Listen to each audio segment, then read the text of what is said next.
윤석열 대통령 탄핵 심판이 선고를 앞둔 가운데 재판부는 오늘도 증거 분석과 자료 검토를 하며 평일을 이어가고 있습니다. 마은혁 후보자를 재판관으로 임명할 경우 윤 대통령 탄핵 심판에 참여시킬지도 변수로 떠올랐습니다.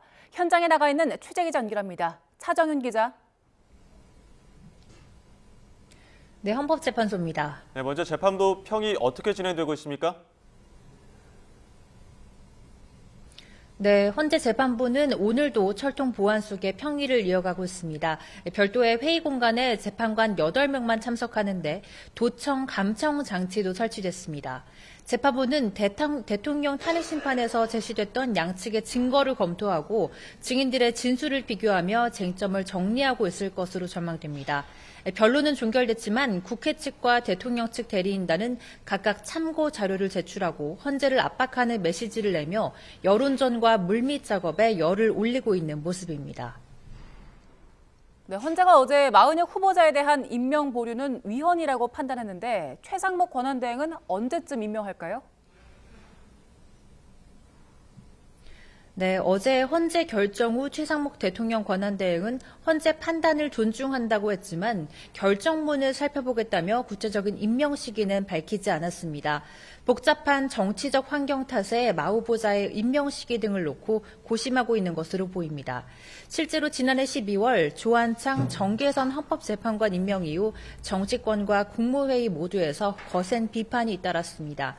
또 탄핵 심판 선고를 앞둔 한 총리가 직무에 복귀할 가능성을 배제할 수 없기 때문에 임명 결정을 미룰 가능성도 있습니다.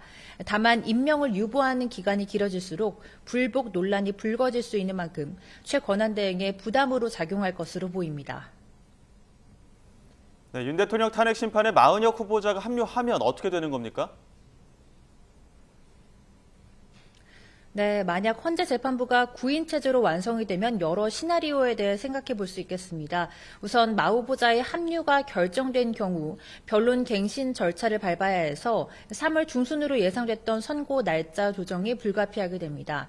그동안의 변론에서 나온 증언과 증거 조사 과정을 녹음 파일로 재생해 들어봐야 하기 때문입니다.